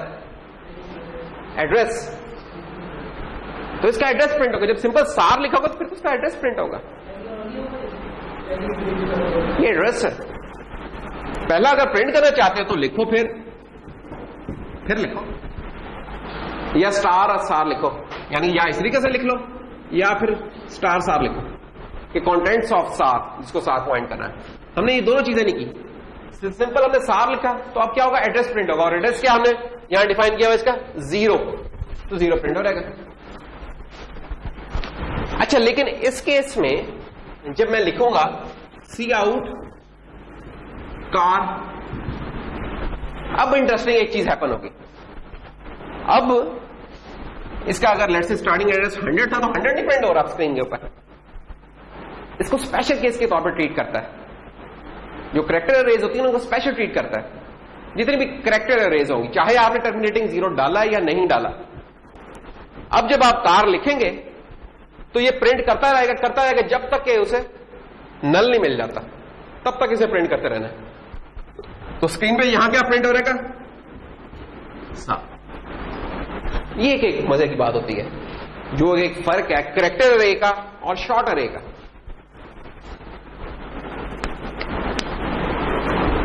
इंपॉर्टेंट पॉइंट है, ये इसको मिस नहीं करना है कि नॉन करेक्टर अरे पे जब भी हम इस तरीके से करते हैं तो उसका एड्रेस मिल रहा है हमें प्रिंट करते हुए। लेट से यहां पूरे कंटेंट्स उसके प्रिंट हो रहे हैं, कब तक होते रह रहे हैं? जब तक उसे नल नहीं मिलता। यही सिग्निफिकेंस है नल को डालने के भी। ये चीजें इसको मैं नल कह रहा हूं। देखिए, हमने यहां इसको ये नहीं बताया कि यार कितना साइज तक प्रिंट करो, सिर्फ एक चीज थी, हमने ये प्रोटोकॉल तय कर लिया कि जो भी स्ट्रिंग्स बनेंगी उनको खत्म जब होंगी तो उसमें 0 आ रहेगा। तो होता क्या है, कंपाइलर आपका जो एग्जीक्यूशन एनवायरमेंट है वो करती जाएगी एक एक करके जब तक कि उसे 0 नहीं मिलता है। तो वाइल नॉट 0 की एक लूप लगी होगी समझो इसके पीछे इंप्लीमेंटेशन में, यार जब तक 0 नहीं आया एक एक करके कैरेक्टर प्रिंट करते जाओ। अब वो ये 3 कैरेक्टर्स भी हो सकते हैं, 3 लाख भी हो सकते हैं, 3 मिलियन भी हो सकते हैं, ये करता जाएगा। तो एक तो ये आपने फर्क जहन में रखना है कि यार इनमें फर्क क्या है, डिफरेंशिएटिंग फैक्टर। कैरेक्टर रेस ना जैसे हम काफी यूज करेंगे, जब हमने L3D जो यूज करनी है ना कंट्रोलर के साथ, उसमें हम कैरेक्टर रेस काफी इस्तेमाल करेंगे। तो अगर आपको ये बेसिक्स क्लियर नहीं ना तो उधर आप ना फिर गलत कोड करने लग जाते हो। तो इसलिए ये वाली चीज हम बता रहे हैं, क्योंकि मैंने ये करना है कि मैंने कोड्स दे देने आपको मुख्तलिफ ना, मैंने शेयर कर कुछ तो किया हुआ, मैं कुछ मजीद शेयर कर दूंगा, क्योंकि उनकी एक एक लाइन बताना मेरे लिए पॉसिबल नहीं होगा। तो आपको बेसिक साइंस उसकी सारी बता दी है, एग्जाम्पल से जो भी चीजें हमने पढ़ी उनकी सारी एग्जाम्पल्स आपको उन कोड में मिल जाएंगी जब आप चलाएंगे उसे। अच्छा, अब जरा इस चीज को एक्सपेंड करते हैं।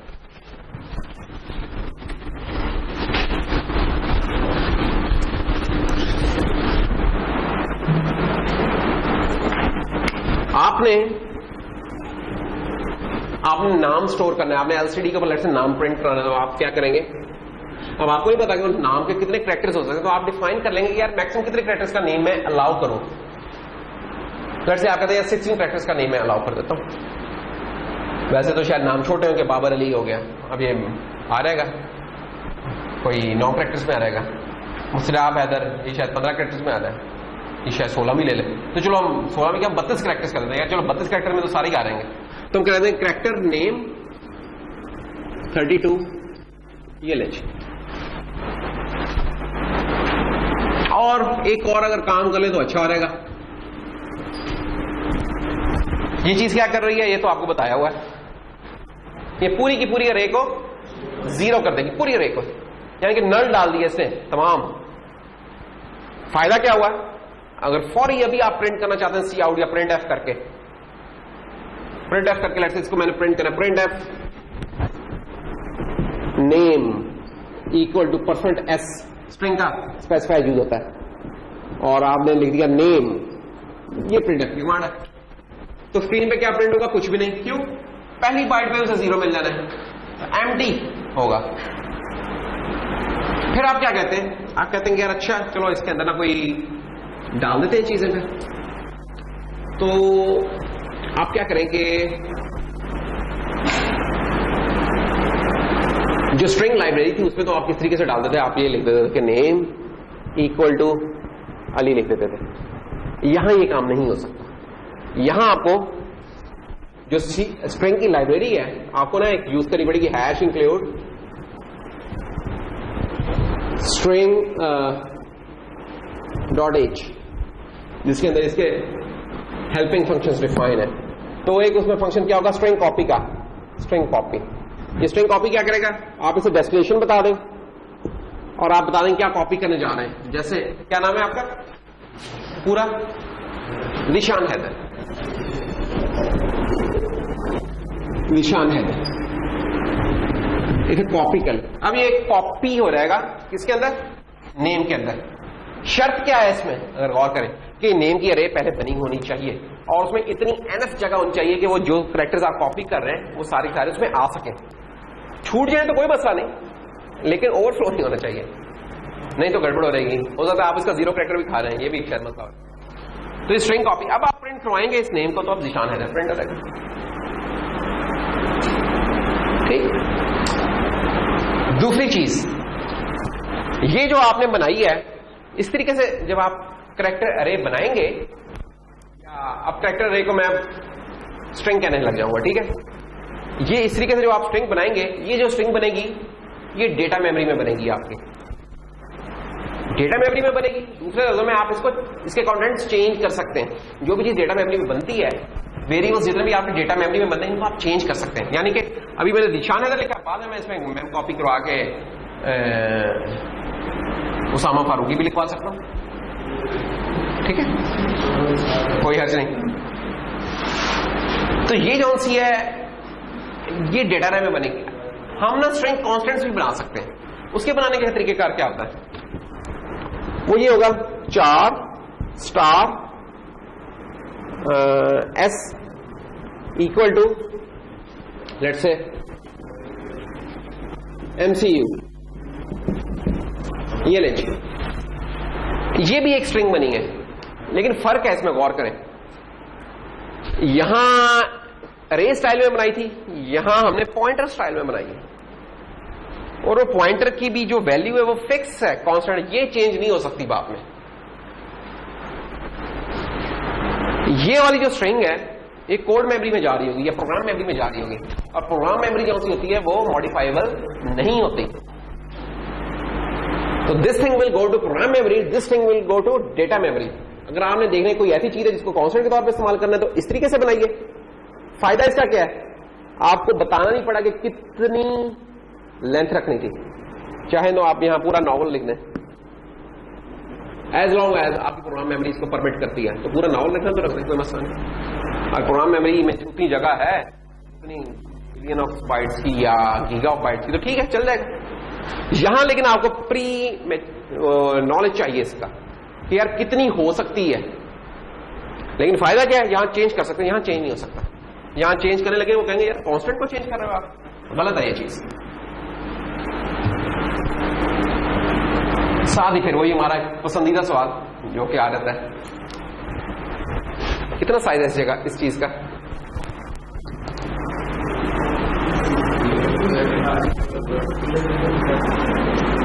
मेमोरी साइज कितना है इस चीज का, पता है कितना नीचे दिख रहा है, वही है, ठीक है।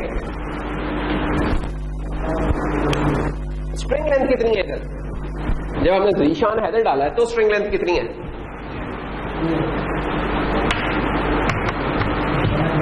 स्ट्रिंग लेंथ कितनी है। एक फंक्शन मौजूद है स्ट्रिंग लेंथ का, strlen लेंथ, स्ट्रिंग लेंथ का। स्ट्रिंग लेंथ क्या होता है, जो कैरेक्टर्स आपको नजर आ रहे हैं उनको आप गिन लें। तो 1 2 3 4 5 6 7 स्पेस 8 9 10 11 12 13 14 इन्वर्टेड कॉमर्स शामिल लेंगे, तो 14 है लेंथ इस स्ट्रिंग की। अब मेरा अगला सवाल है, दो चीजें हो गई कि मेमोरी कितनी इसकी है 32, जब ज़ीशान हैदर डाला हुआ है स्ट्रिंग लेंथ कितनी है 14। आप मुझे ये बता सकते हैं कि अगर ज़ीशान हैदर को स्टोर करना हो और मैंने इस तरह की डेटा रैम के ऊपर बनानी है कैरेक्टर अरे, तो उसका मिनिमम साइज कितना होना चाहिए। दोबारा सुन लें, यहां तो मैंने 32 था ना कि यार पता नहीं कोई मोहम्मद निशान हैदर भी लट से आ गया, अब उसका साइज बढ़ गया। अब मैं कहता हूं कि यार नहीं, मेरा जो भी साइज होगा ना निशान हैदर वाले साइज से लेंथ से ज्यादा नहीं हो सकता। अगर ये इंफॉर्मेशन है मेरे पास तो मैं 32 कैरेक्टर्स की क्यों बनाऊं? अब मैं इतनी बनाऊंगा, मेमोरी इतनी लूंगा जितनी के जिसमें मेरा निशान हैदर आ जाए, तो क्या होगी? 16 कह रहे हैं कुछ लोग। 16 वाले कौन है और क्यों कह रहे हैं वो 16? और 15 है तो 15 वाले क्यों कह रहे हैं? 15 क्यों? एक 0 प्लस, जितने का आपको स्ट्रिंग लेंथ नजर आ रही है +1 उतनी जगह आपकी मेमोरी में चाहिए। अगर वो आप +1 नहीं रख रहे इसका मतलब आप 0 के लिए कोई जगह नहीं रख रहे। 0 के लिए जगह नहीं रख रहे तो अब आपने अगर प्रिंट करवाई ये स्ट्रिंग और आगे उसे जब तक 0 नहीं मिलता वो जो भी छिपोके होंगे वो प्रिंट होते रहेंगे स्क्रीन पे, तो 0 लाजमी चाहिए ताकि उसे पता चले। तो मिनिमम स्ट्रिंग लेंथ कितनी हो जाएगी? जो भी ये स्ट्रिंग लेंथ है +1 फॉर नल 15, तो 15 मेमोरी चाहिए अब आपको, 15 चाहिए बाइट्स। 14 लेंथ की स्ट्रिंग रखने के लिए 15 बाइट्स चाहिए आपको। क्यों? ताकि वो जो है ना 15वीं बाइट उसमें आप 0 रख सकें। ठीक है,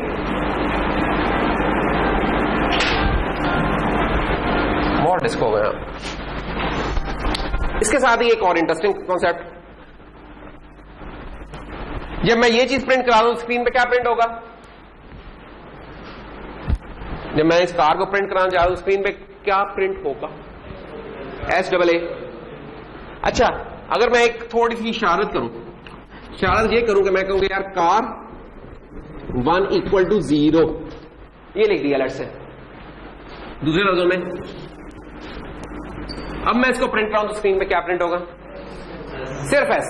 जैसे ही पहला 0 मिला इसने भाग जाना है, हमें नहीं इससे गज के बाद में कितने 0 आ रहे हैं, पहला 0 जैसे मिला इसने। तो अगर आपने बीच में कहीं करवाना तो आप इंडेक्स पे इस तरह एक शॉर्टकट लगा सकते हैं। ठीक है, कि 1 करके 0 करते हैं, अल्लाह खैर सला। खैर ये तो बरसरे रहा है, आगे चीज वापस आते हैं। तो ये हो गई जगह, और ये मेमोरी किस में जा रही है? डेटा रैम में जा रही है। ये चीज कितनी जगह ले रही है? इफ्राहीम, ये चीज कितनी जगह ले रही है? इसके लिए इफ्राहीम और उस्मान मिलकर जवाब दे सकते हैं।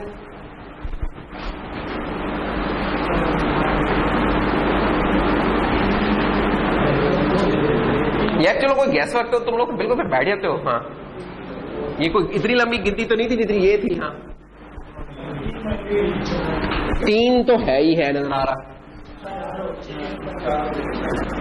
4 क्यों? 6 क्यों?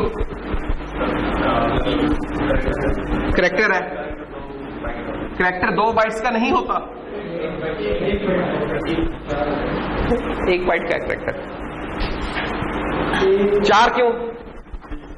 6 से 4 पे क्यों है? 3 पे क्यों नहीं है? वहां पर 8 कहते तुम। अच्छा, 3 क्यों? MCU 3 कैरेक्टर्स हो गए। वो नल किससे रखना भाई? नल के लिए भी तो जगह चाहिए। यही तो अभी आपने बताया कि जो नजर आ रहा है +1, तो 4 हो गई। अच्छा चले जी, ये कोड मेमोरी है पड़ी हुई, और इसमें ये M पड़ा हुआ है, ये C पड़ा हुआ है, ये U पड़ा हुआ है, ये 0 पड़ा हुआ है, ये कैरेक्टर है पड़ा हुआ है। तो 4 बाइट्स हो गई। ये कहां पड़ी हुई है 4 बाइट्स? नो, ये वाली चीज डेटा रैम में नहीं पड़ी हुई 4 बाइट, ये प्रोग्राम मेमोरी या कॉन्स्टेंट्स वाले सेक्शन में पड़ी हुई है।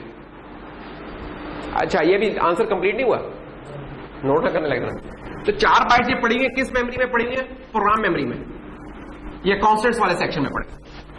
कॉन्स्टेंट्स वाला नॉर्मली प्रोग्राम मेमोरी में या कोड मेमोरी में बंडल किया। यार ये तो वेरिएबल बन रहा है ना, इसको तो देखो, ये वही दोस्त हमारा, पहचानो इसको। हम पॉइंटर नहीं कहते होते थे, ये तो आज हमने चीजें लिख दी ना आगे। ये तो पॉइंटर है, और पॉइंटर हमारा जो भी टाइप के पॉइंटर हैं उनका सेम साइज है किसी भी प्लेटफॉर्म पे, कम से कम। यानी कि विजुअल स्टूडियो वाले जो अगर 32 बिट में देखें तो 4 बाइट्स का होता है पॉइंटर। तो ये पॉइंटर वेरिएबल है, वेरिएबल, ये डेटा रैम में बनेगा। तो ये जो S है साहब, ये डेटा मेमोरी में बनेगा, और इसका साइज कितना है 4 बाइट्स। अच्छा, इसमें पॉइंटर किसका पड़ा हुआ है? इसमें ये जो प्रोग्राम मेमोरी की जो चीज थी ना जिसका पॉइंटर था 200, वो 200 यहां पड़ा हुआ है बेसिकली। तो ये पॉइंट कर रहा है ये प्रोग्राम मेमोरी की इस चीज को। ये कहानी है। अब कंप्लीट जवाब क्या होगा इस चीज का कि कुल कितनी जगह लग रही है? 4 बाइट्स इसके, 4 इसके, 8 बाइट्स। ये चीज पड़ी है डेटा मेमोरी में।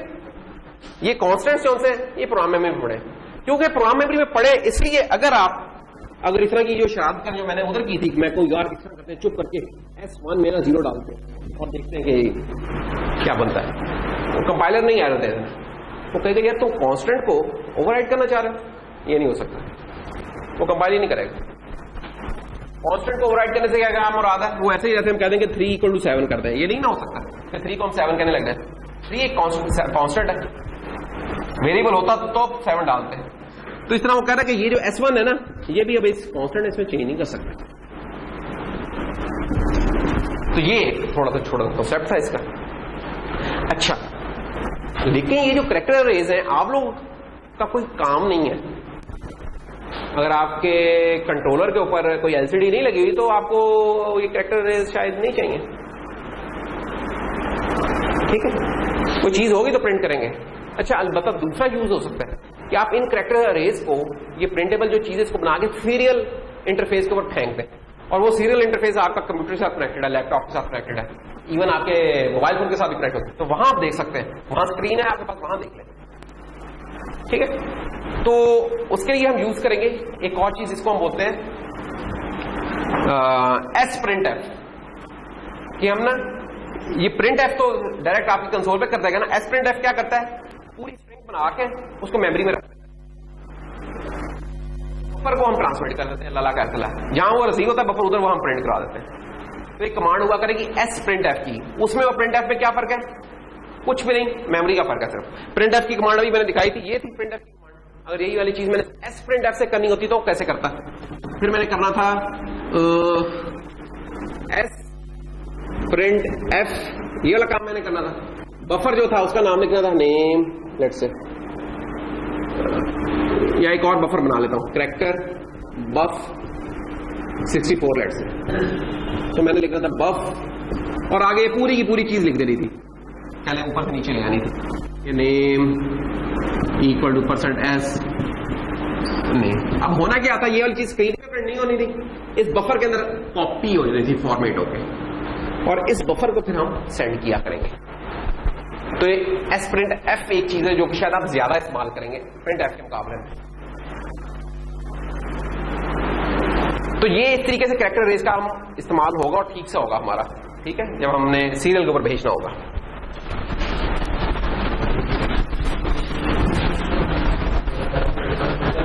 पौने 5 तो शुरू हुए हैं, तो ये तो सही बात नहीं है कि हम पूरा टाइम ना करें। आप लोग भाई 40-45 पे तो है। अच्छा चलो, जो टाइम पर आए हैं वो जा सकते हैं, जो टाइम पे नहीं है वो तो बैठे नहीं है। अच्छा, तो 2 चीजें, ये 2 चीजें करके खत्म नहीं हो रही, लेकिन ये पक्का बात है। 2 चीजें क्या क्या? कांस्टेंट और वोलेटाइल।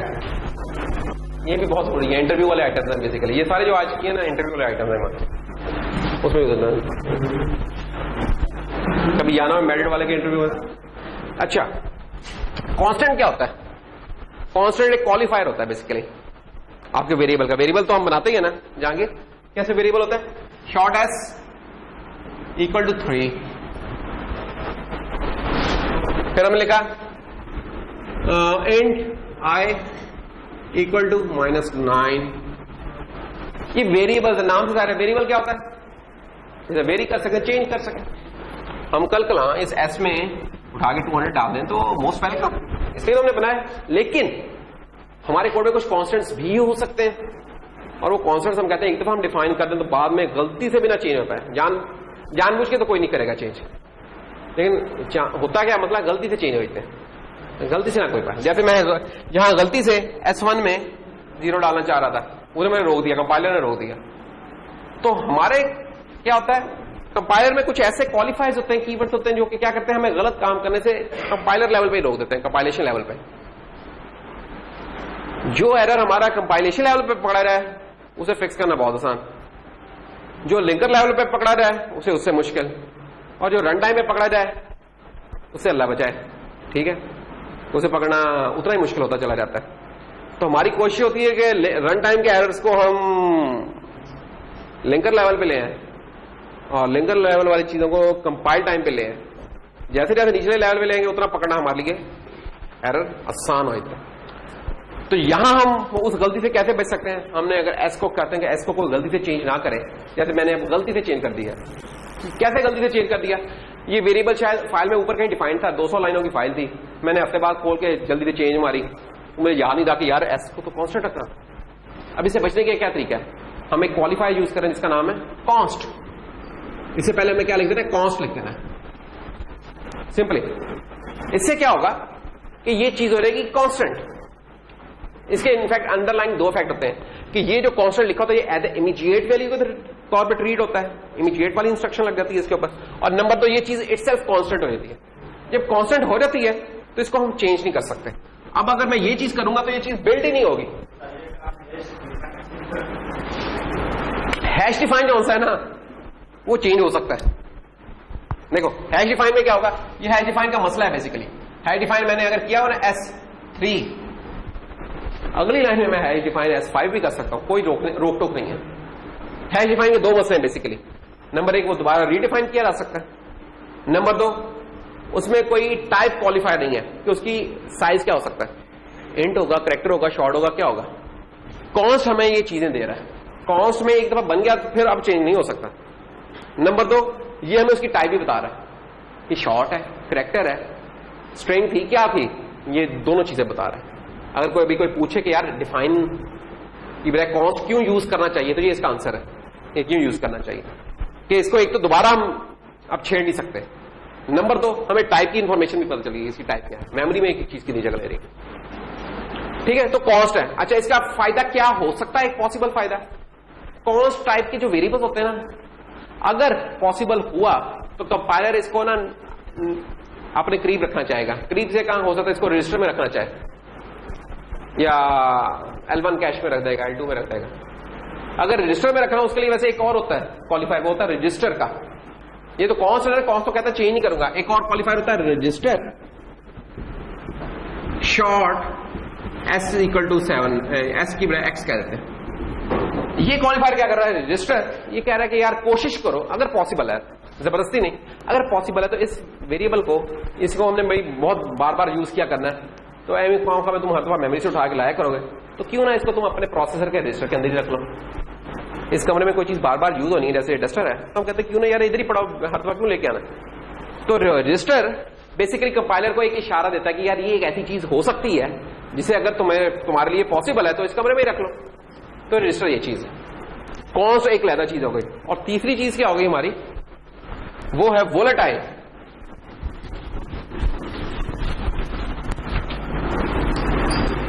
वोलेटाइल, अगर किसी वेरिएबल से पहले मैं लिख दूं volatile int I equal to 7, तो इसका क्या मतलब है?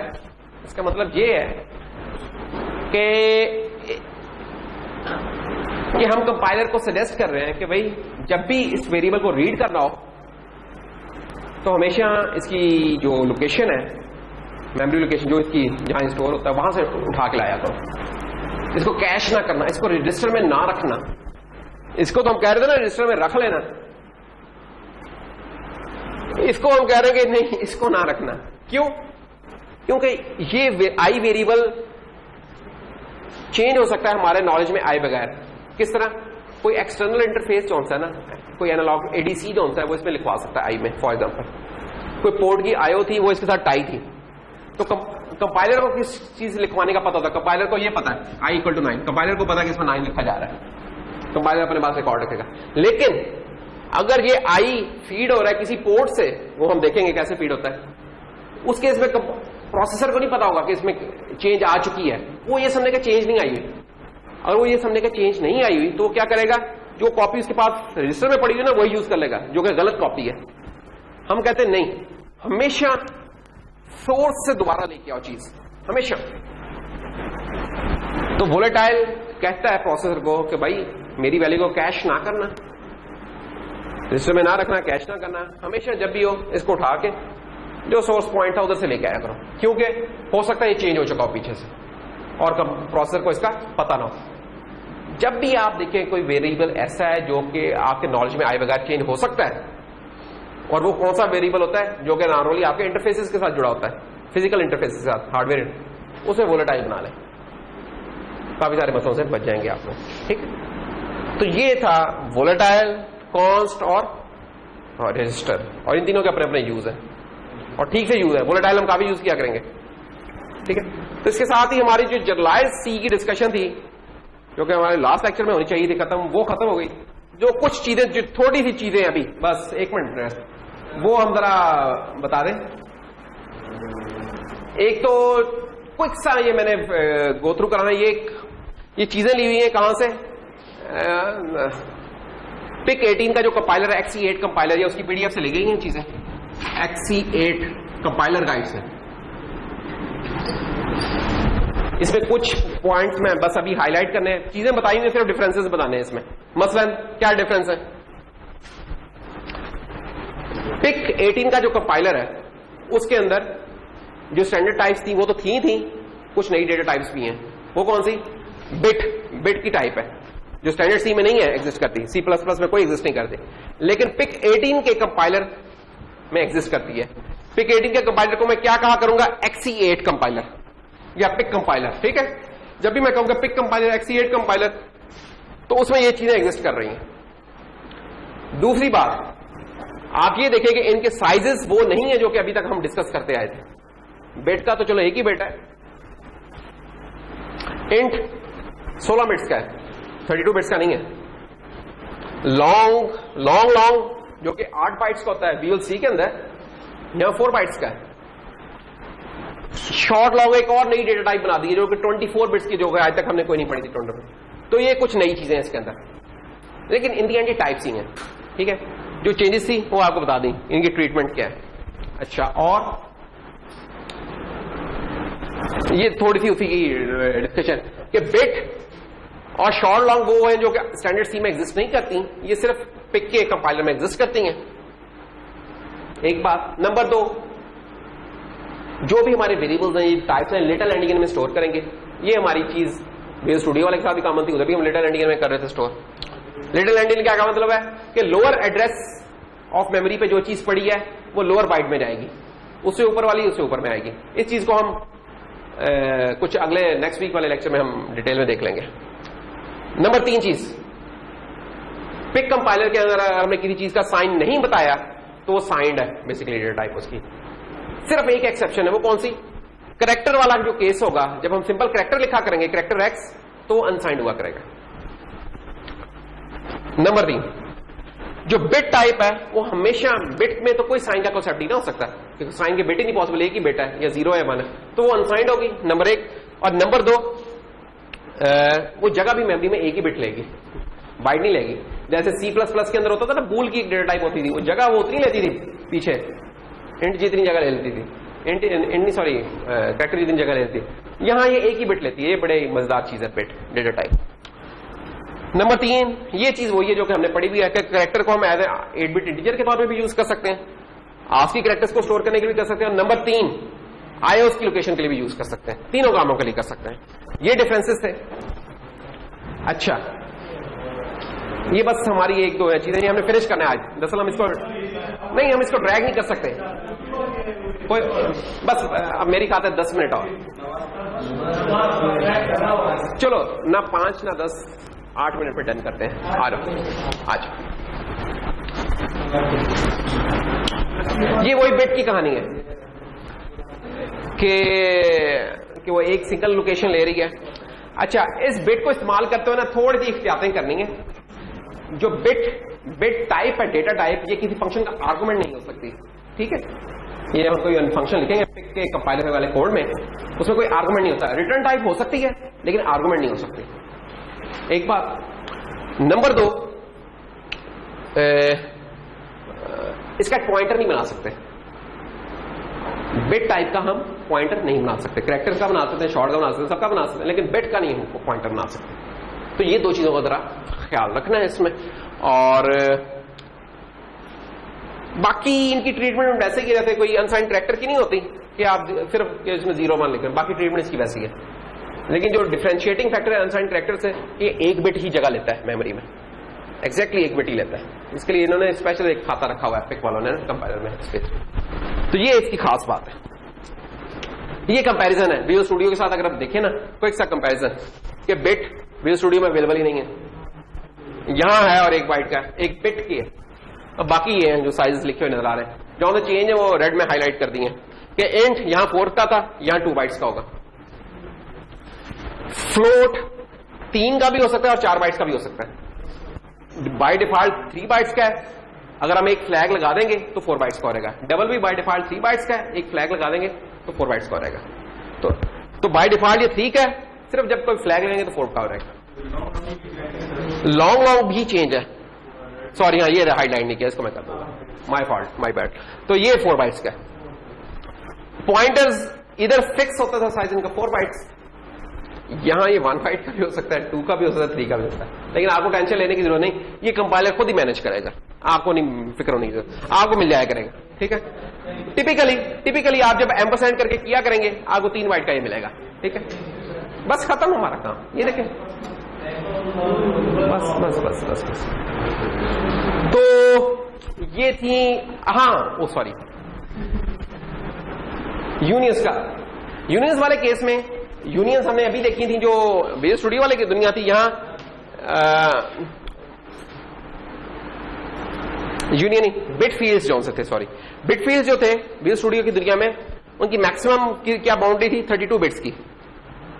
पिक कंपाइलर में हमारी जो मैक्सिमम बाउंड्री होगी वो 8 बिट्स की होगी, 8 बिट से ऊपर डिफाइन नहीं होगा। ठीक है, 8 बिट की बाउंड्री के ऊपर जाके बिट फील्ड हमारा खत्म हो रहेगा, ये बस ध्यान में रखना है। उधर 32 तक जाता था, ये जो हमने डिफाइन किया था ना कहीं पीछे, यहां आपका 8 बिट से ऊपर बिट फील्ड नहीं जाता, यानी कि लोकेशन क्या क्या हो सकती हैं, 0 से लेकर 7 तक की हो सकती हैं। तो अगर मैं क्विकली एक बिट फील्ड बनाऊं पिक 18 के लिए, तो ये हो रहेगा स्ट्रक्ट बिट फील्ड 8, तो क्या हो रहेगा unsigned and x colon 1, unsigned and y colon 1, unsigned in x y colon 2 let's say. तो ये अप टिल आप कहां तक बना सकते हैं, 8 बिट्स तक इस्तेमाल कर सकते हैं, इसके ऊपर इस्तेमाल अलाउड नहीं है। तो एक ये भी फर्क है इधर। ठीक है, तो ये थे कुछ इंपॉर्टेंट फर्क। जो कुछ ज्यादा फर्क आएंगे वो हम अलॉन्ग द वे जब डेवलपमेंट कर रहे हैं उसे देख लेंगे। लेकिन ये जितनी अब हमने इंफॉर्मेशन कर ली है, ये अब हमारे लिए कह लें कि प्लेटफॉर्म हमारा बन गया है कि अब हम लॉन्च हो सकें प्रोग्रामिंग के ऊपर। तो आज हमारा सी का generalize session, pick session is complete. Next lecture से हम इंशाल्लाह आ रहेंगे GPIO प्रोग्रामिंग के ऊपर। तो आप लोगों से मेरी एक्सपेक्टेशन है कि आप अपना MPLAB X जो सा वो इंस्टॉल हुआ होगा, क्योंकि अब हम उसके अंदर कोड की एग्जांपल्स देखा करेंगे, डेटा शीट साथ रख लें, अल्लाह फैसला वो हम किया करेंगे। एक बात। नंबर 2, जो पिक का जो PCB थी उसका नया वर्जन अपलोड लास्ट वीक ही कर दिया था, तो जिन लोगों को नहीं पता वो अभी भी पता कर सकते हैं। डेडलाइन उसी तरीके से हमने रखी हुई है। सामान उसका बेटा जो नई वाली का किस जगह पे गए हैं, नहीं उधर लिखा हुआ जो लिस्ट अपलोड की है ना, उसमें आपको बताया हुआ कि किस जगह पे आप देखें। अच्छा, तो बस वो थर्सडे निकल गया। हाँ, तो आ चुका होगा।